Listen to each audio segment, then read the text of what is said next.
په سلامونو او نیکو هیلو مو هرکلی کوو. خدای دې وکړي چې ټول به راته روغ جوړ او خوشحاله یاستئ. نن مې درته ډیره یوه ښکلې ویډیو برابره کړې، انشاءالله چې ستاسو به ډیره خوښه شي.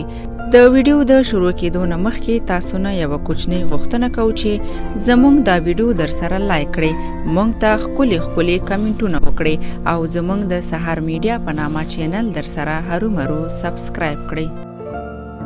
یو مومن ته یو یهودي وویل، دا ستاسې ښځې ولې پټې ګرځي؟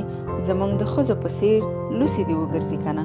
مومن لږ ځنډ چوپ و، ترېنه روان شو. سبا بیا له دغه یهودي سره مخ شو، بیا یې ترېنه دغه پوښتنه وکړه. نو مومن سمدلاسه د یهودي مخ ته 2 چاکلیټ وغورځول، یو چاکلیټ له کاغذ نه بهر، بل یې د کاغذ دننه و. یهودي ته یې وویل، له دغو 2 نه کوم یو غواړې وخوري؟ یهودي ورته وویل، د کاغذ والا خورم، هغه بل خو لوس دی، ناپاکه او چټل شو. نو مومن ورته وویل چې ستاسې ښځې هم د دې لوس چاکلیټ په څېر دي، ځکه له هرې ناپاکۍ نه برخمنې دي. نو ټولو مسلمانو خویندو ته مې دا نصیحت دی چې خپله جامه درنه وساتئ، الله پاک به مو ضرور عزتمند جوړوي.